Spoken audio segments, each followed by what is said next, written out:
سکوت نفسگیر. جوان رو پای چوبه دار آوردند. دست و پاش رو با زنجیر بسته بودند و 2 نفر با سر روی پوشیده بازوهاش رو میکشیدند. سربازان شمشیر به دست مراقب اوضاع بودند. مردم رو کنار میزدند و به سمت سکویی که چوبه دار و حلقه آویزان طناب دار روی آن بود پیش میرفتند. جمعیت دوروبر سکو همدیگر هل میدادند و برای تماشای مراسم اعدام هیاهو میکردند. طبل زنان جلو اومدن و طبل زدند تا همه برای شنیدن فرمان پادشاه سکوت کنند. سکوت نفسگیر و کشنده بود. حلقه طناب تا دقایق دیگر گلوی جوان رو فشار میداد و اون رو خفه میکرد. بیچاره رنگش مثل رنگ مرده ها شده بود. نفس میزد. روی پاش بند نمیشد. با چشمای هراسان در چهره تک تک آدم ها خیره میمود. انگار سالها پیش مرده بود. انگار با ناامیدی کمک میخواست یا شاید دنبال چهره آشنایی میگشت. زنان و مردانی هم بودند که با اون چشم در چشم میشدند، سرشون رو پایین میانداختند و آروم گریه میکردند. کاری از دست کسی ساخته نبود. فرمان پادشاه در سکوتی نفسگیر خوانده شد. به فرمان قبله عالم، شاه شاهان، پادشاه ایران و توران، این جوان به جرم. اما هنوز جمله اول خوانده نشده بود که پیرمردی میان جمعیت فریاد زد: خدای بزرگ، به داد ما برس، پادشاه بزرگ ما مرد. مردم خاک بر سر بریزید که آن دستگیر مظلومان و بیچارگان مرد. پادشاه مرد. به یک باره ولوله‌ای به پا شد. هر کس به سوی می‌دوید و فریاد می‌کشید: پادشاه مرد.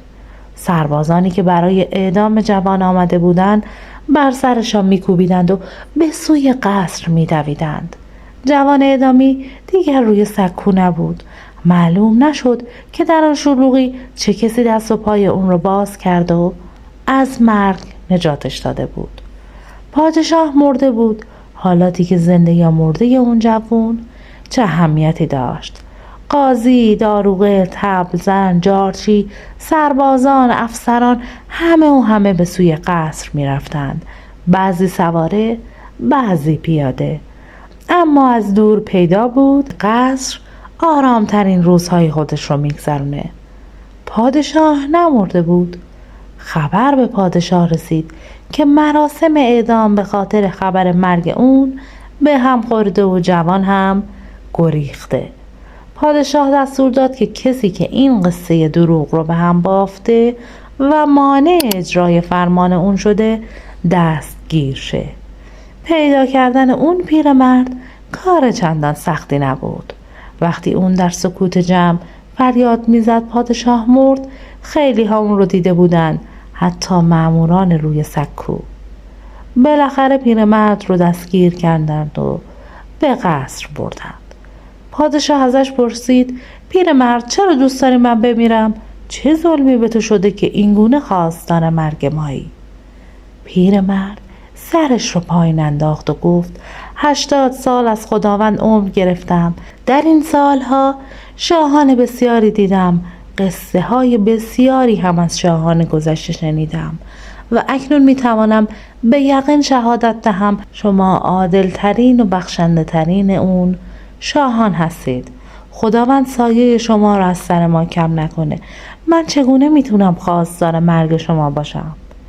پادشاه که از تعریف پیرمرد خوشش اومده بود با تعجب گفت: اما تو فریاد زدی که من مردم، چرا کاری کردی که اون جوان فرار کنه؟ پیرمرد جواب داد: سلطان بزرگ، من پیرمردی تنها هستم. زنم سالهای پیش مرد و فرزندانم دور از من زندگی می کنند. چند سال پیش بیمار شدم و با 1000 سختی پیش طبیب رفتم. طبیب گیاهان دارویی برایم نسخه کرد که باید از بازار می خریدم، اما دیگه توان راه رفتن نداشتم. چاره ای نبود. به سوی بازار به راه افتادم، اما در راه ضعف کردم و از حال رفتم. اون روز همین جوانی که قرار بود اعدام شه دست من رو گرفت و در گوشه‌ای نشاند. بعد هم نسخه رو به بازار برد و باز آمد. داروها رو به دستم داد و من رو به خونم برد. میبینید که اون در حق من جوان مردی کرد. من باید جبران میکردم. پادشاه خندید و گفت با مرگ من جان اون رو خریدی و جوان مردیش رو جبران کردی؟ پیرمرد پاسخ داد میبینید که با خبر دروغ شما نمردی ولی اون زنده موند. خلاصه پادشاه هم پیشانی پیرمرد رو بوسید و با صدای بلند گفت پیرمرد و اون جوان هر دو آزادند.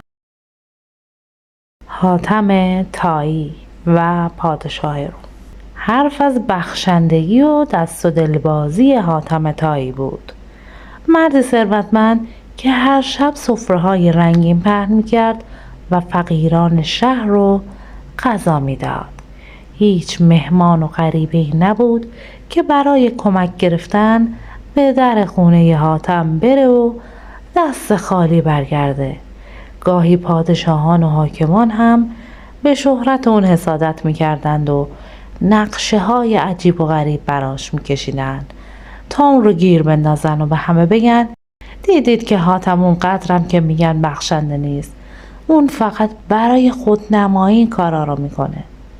پادشاه روم یکی از کسانی بود که به حاتم حسادت میکرد. کسی نبود که به کاخ بیاد و نگه که حاتم منو آب و غذا داد، چند سکه در دستم گذاشت و چیزهای دیگر. روزی خبرچین های دربار خبر آوردند که حاتم به روم آمده و همین نزدیکی ها در دشت چادر زده. پادشاه آب دهانش را قورت داد و لبخند زد و در حالی که نزدیک بود از حسادت منفجر شه در دلش گفت چه خوب اون در سفر همه ثروتش رو در اختیار نداره. حالا میتونیم چیزی رو از اون بخوایم که نتونه ببخشه. آخ که پس از اون چقدر میخندیم. اصلا به جارچیا میگیم همه جا تو هول و شیپور مثلا بگن حاتم مرد خودنمایی بیش نیست، پادشاه ما از اون بخشنده تره. سلام بر دوستان عزیزم، خوش اومدید به کانال من. خوشحالم که تا این لحظه همراه منین. ممنون میشم ازتون تا انتها همراه ما باشید. کانال من سابسکرایب کنید، این ویدیو رو لایک کنید و نظرتون رو برام بنویسید. بریم با همدیگه به ادامه داستان گوش بدیم. پادشاه به خبرچینا گفت اون چه چیز با ارزشی داره؟ اونا جواب دادن قربان نمیدونیم از مال و ثروت چه چیزی به همراه آورده، اما میدونیم اسب عجیبی داره.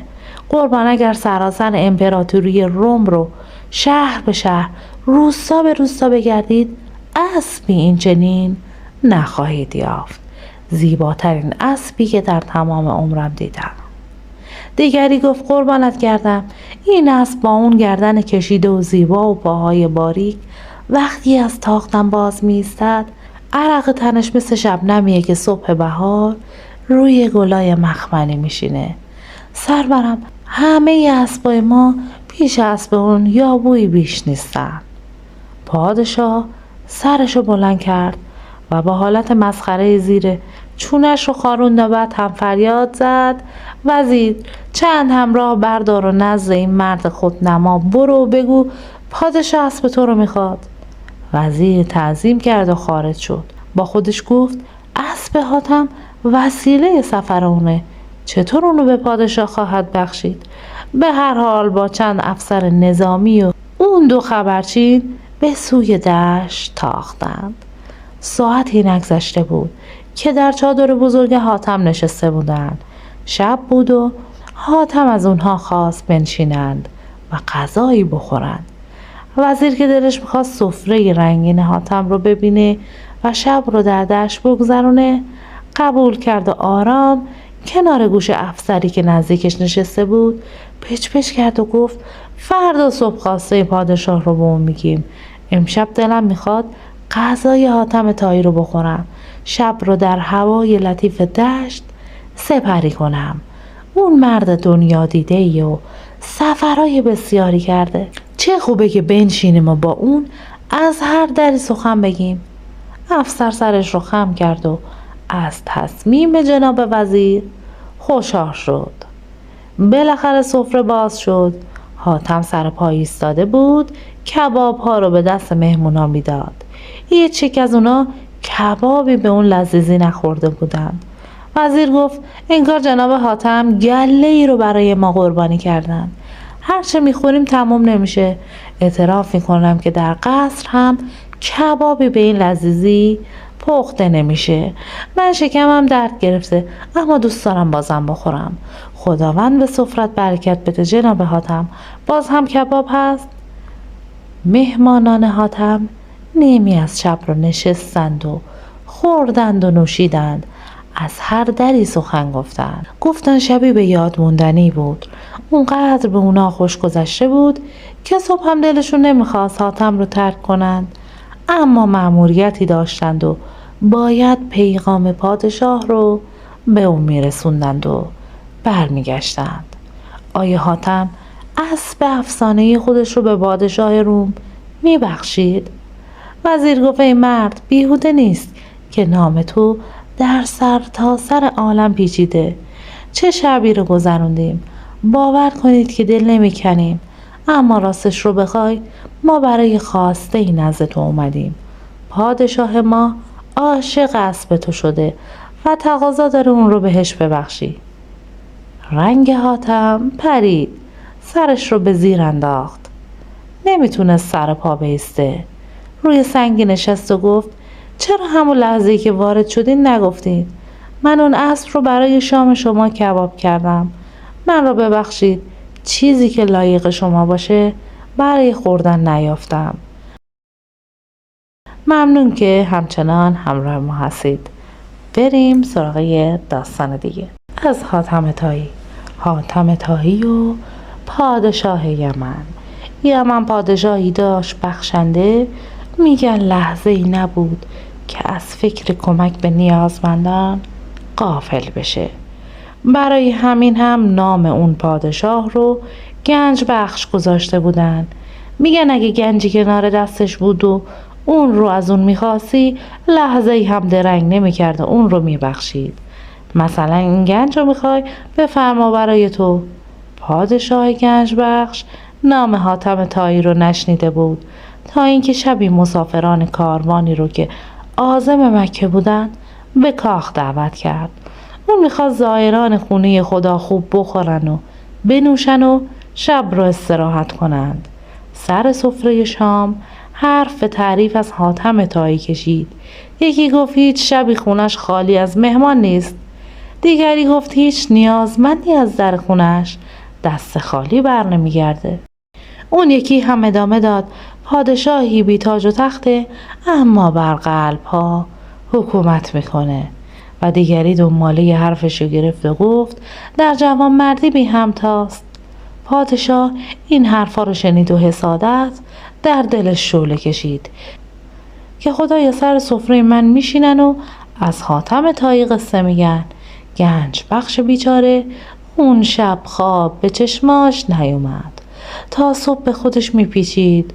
صبح دم طاقت نیاورد و به یکی از افسران جنگجوی خودش دستور داد و بره و سر حاتم طایی رو براش بیاره. افسر تعظیم کرد. راهی سرزمین حاتم شد.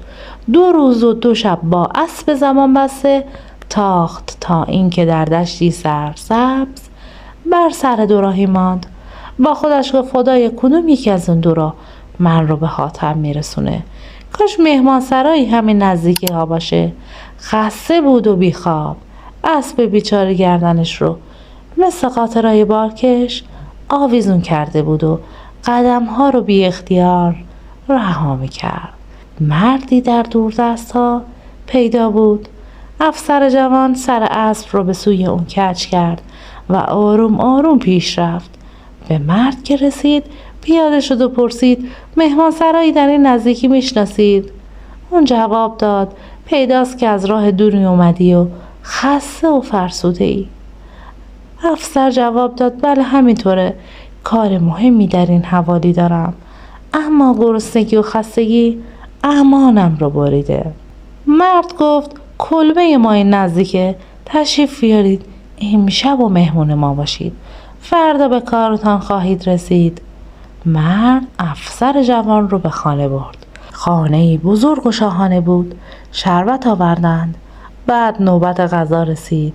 کباب بره و جگر، نوشیدنی ها و میوه های رنگارنگ. صاحب خانه مثل خدمتکاران لگن زیر دست مهمان می گرفت و آب روی دستهاش می ریخت. افسر جوان از اون همه مهمون نوازی شرمنده شد. آن سوی حیاط هم 2 نفر به اسبش می رسیدند.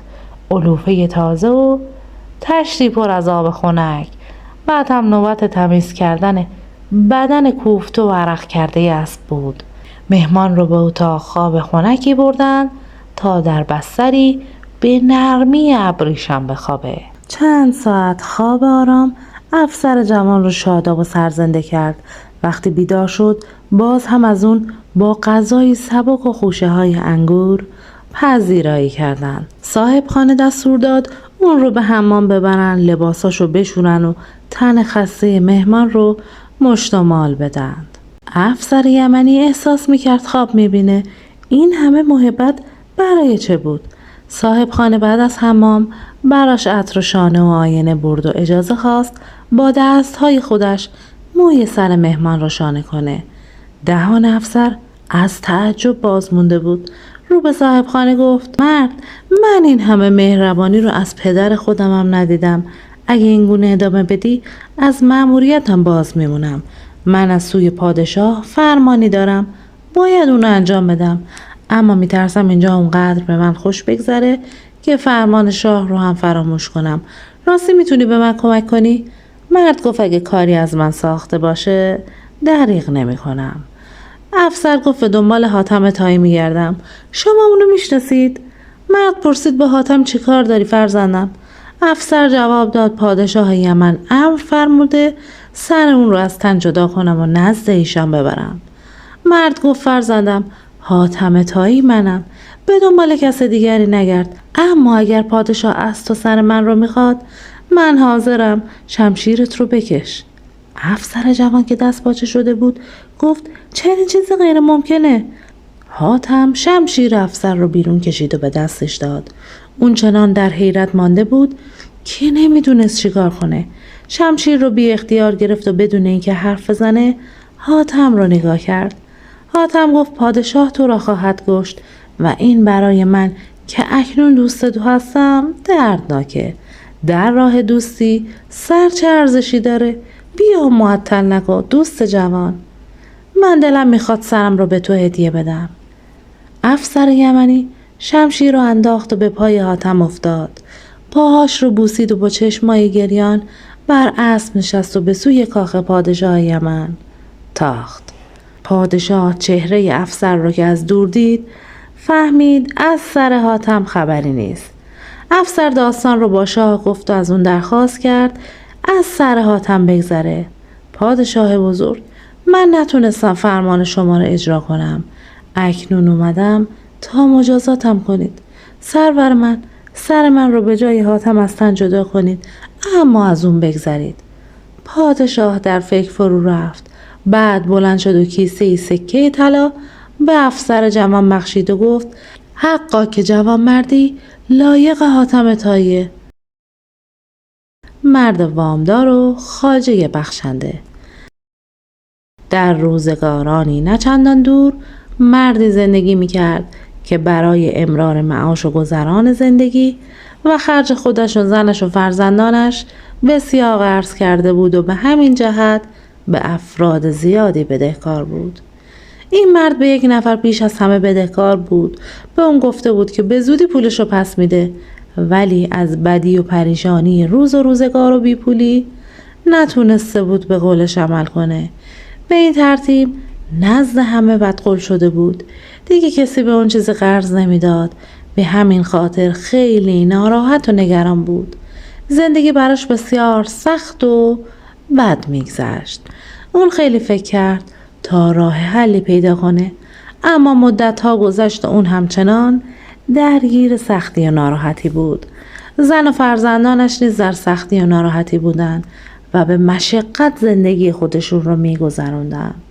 پس روزها از پی هم می‌گذشتند تا اینکه روزی این مرد از شخصی شنید که در شهر تبریز خواجه بسیار بخشنده زندگی میکنه که به همه کمک میکنه و تا جایی که از دستش برمیاد به دیگران یاری میرسونه و از هیچ کمکی در حق دیگران دریغ نمیکنه. پس این مرد بدهکار که بیش از 90,000 دینار بدهی داشت پیش خودش گفت خوبه به اونجا برم تا شاید فرجی در کار ما حاصل بشه، از این سختی و مشقت خلاصی یابم. پس بار سفر بست و از زن و فرزندانش خداحافظی کرد و از شهر خودشون به طرف شهر تبریز حرکت کرد. اون مدت‌ها در راه بود تا بالاخره به شهر تبریز رسید.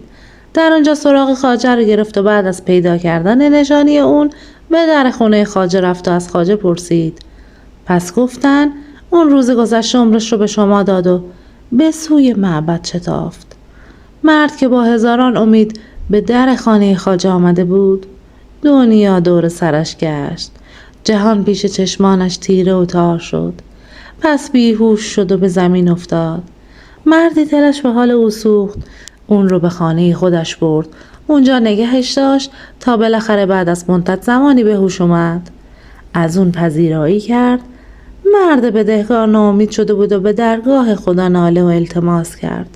از خدا عذرخواهی کرد که اون رو فراموش کرد و به سراغ بنده اون اومده، در صورتی که هرچه که بنده اون داره از خدا داره و هیچ چیزی از خودش نیست. مرد بدهکار از خدا خواست تا خودش مشکل اون رو حل کنه. پس جوان مردی که اونجا حضور داشت به اون گفت ای مرد بیا تا من تو را به سر مزار خواجه ببرم تا تو از اون بخوای که کمکت کنه. شاید اون با اون همه کراماتی که داشت تو رو دریابد. پس مرد قبول کرد و به سر قبر خواجه رفتن. در اونجا مرد از خواجه خواست تا کمکش کنه و از اون بسیار تعریف و تمجید کرد و گفت خواجه چرا قبل از اینکه من از تو فایده‌ای ببرم از اینجا رفتی؟ تو که واسطه خدا و خلق خدا بودی، تو که بین مردم و خدا رابط بودی، بخشنده و کریم بودی، تو که سخاوتمند بودی و همه اینا رو از لطف خدا به خاطر نزدیکی با اون داشتی و اون همه خوبی ها و حسنات رو برای تو قرار داده بود. پس تو از خدا بخوا که حاجت من رو برآورده سازه، چون تو نزد اون منزلت و ارج خاصی داری و هرچه بخوای استجابت خواهد نمود. سپس مرد و اون جوان مرد به خانه بازگشتند. چیزی خوردن و برای خواب آماده شدن. در وقت خواب جوان مرد برای مرد بدهکار حکایت هایی تعریف کرد و اون رو تشویق و امیدوار کرد و بعد از مدتی هر دو به خواب رفتند. پس جوان مرد در خواب خواجه رو دید که با اون گفتگو میکنه و میگه ای جوان مرد من از گفتگوهای تو اون مرد وامدار با خبرم. میدونم که امروز بر سر قبر من اومدید و میدونم که اون مرد 90,000 دینار بدهکاره. من 10 ساله که این مطلب رو میدونم. برای همین منظور هم 2 کیسه پر از دینار که هر کدوم 1000 دینار درونشه توی یه جای پنهان کردم. تو برو به خانه ما و از فرزندان من که وارثان من هستن بخواد آن دینارها رو که 2000 دینار در 2 کیسه هست در بخچه‌ای در فلان جای خانه پنهان شده به تو بدهند. به اونها بگو که این وصیت پدر شماست که در خواب به من سفارش کرده. پس وقتی تو جا و مقدار پولها رو به اونا بگی اونا از همه چی آگاه میشن و به تو اعتراضی نخواهند کرد، چون من به قدر کافی برای اونا ارث و میراث به جا گذاشتم. سپس جوان مرد از خواب بیدار شد. اون مرد بدهکار رو هم از خواب بیدار کرد و به اون مژده داد که نه تنها قرضت رو ادا میکنی بلکه پول فراوانی به تو میرسه که میتونی با اون سرمایه‌ای فراوان درست بکنی و کاسبی خوبی داشته باشی، خرج خودت و زنت و فرزندانت رو هم تأمین کنی. پس به خونه خواجه رفتند و اون چه خواجه گفته بود عمل کردند و پولها رو گرفتند و اون مرد وامدار بسیار شاد شد و به شهر خودش برگشت. قرضاشو کاملا پرداخت کرد، زندگی خوب و شایسته ای رو برای خودش درست کرد. از خداوند بسیار تشکر کرد. بله دوستان عزیز، ما باید توی سختی ها و مشکلاتمون به خداوند تبارک و تعالی اتکا کنیم، تنها از اون کمک و استمداد کنیم. ممنونم که تا این لحظه همراه من بودید. متشکرم میشم این ویدیو رو لایک کنید، کانال من رو سابسکرایب کنید و نظرتون رو راجع به این داستان برام بنویسید. شبتون بخیر.